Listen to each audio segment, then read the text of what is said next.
Also, we have quite a lot on our plate this morning from our commodities market. Quite a lot. Of course, the Iran sanctions by the United States, warning everyone the world not to do business with Iran. But of course, the administration is trying not to trigger off a major disruption in the global oil space. That's according to U.S. President Donald Trump. So, 18 countries are exempted, quite a number of issues to fix. Then overnight, we got a breather. We all weigh down very heavily on the Labour Congress and the TUC not to go on strike from today. So folks who started buying petrol in panic, please return them to the petrol stations and just get it back in the tank. It's not safe keeping petrol at home.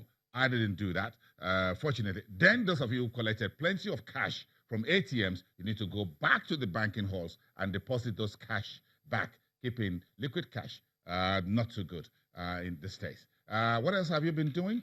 Just make sure, except you have excess water in the overhead tank, anything else will not be too good. So the nervousness and the jitters around the NSC strike is out of the window, but we need to prepare for the minimum wage. Whatever figure that comes in, the consumer market will take a beating.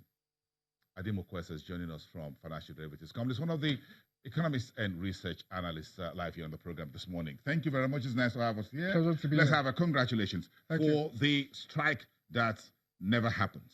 Certainly. At least for now, until later in the day when we'll hear from the government as to what is being agreed. But first, the big elephant, not just in our room, but globally, is Iran oil sanctions. Where are we? Oil prices going south below 80, 72.57. For January 2019 Brent crude delivery, and I'm really upset. Yes, indeed. I think I must say that in the past 4 to 5 weeks, the oil market has been extremely volatile. I mean, typically all markets are volatile, but the past 4 to 5 weeks has been tumultuous. I can't believe that we lost $80 a barrel before the end of the year. Exactly. I thought we were going to hold on to that 80. Exactly. On October 3rd, it went to $86. Now, we're $72 per barrel. That is almost 60% crash. And for January next year delivery. Yes. That's bad news. Yes, indeed. Yes. And I think at the center of this volatility has been Saudi Arabia and Iran. I think why the response to these sanctions, to this Iranian sanctions have been muted or non-existent is that I think the initial rhetoric from the US was that they gave out this hardline rhetoric that they were going to impose even stricter sanctions than Obama-era sanctions, that they are determined to see Iran's exports plunge to zero.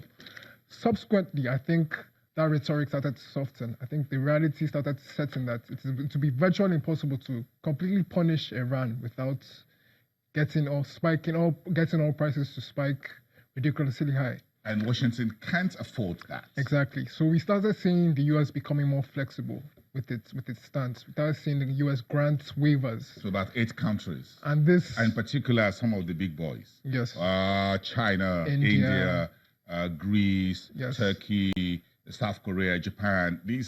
Some of these are very heavy industrialized countries. Yes. So that eased fears of a potential supply disruption. So that is why oil prices are a bit muted, a bit non-responsive to these sanctions. And of course, on the demand side, we are seeing concerns about what 2019, what 2020 would look like.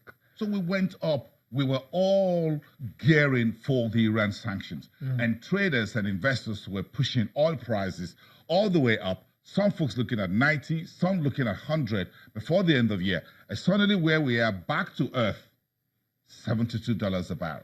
Yes. So the whole hot air about Iran sanctions is just out of the window. Well, I think this reaction will be short-lived. Why am I saying so? I think because Saudi Arabia have pledged to boost output and to make up for this shortfall from Iran. And Russia is also moving up. Yes.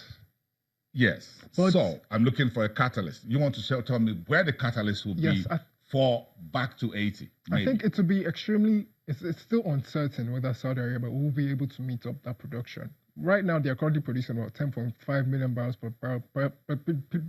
10.5 million barrels per day. They say they can boost output to 12 million barrels per day, but their record output is 11.2 million barrels per day. I think it's uncertain whether they can actually boost output to that level and how quick they'll be able to boost output to that level. And of course, there's still uncertainty from states where output can drop sharply, unexpectedly. States like Libya, states like Venezuela, where they are facing political turmoil, where they are facing violence.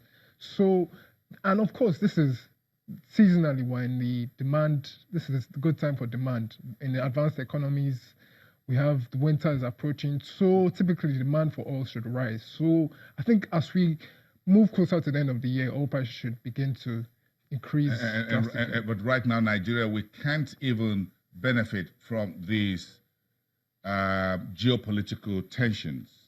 We can't actually move our production, and we're just going to wait for the price.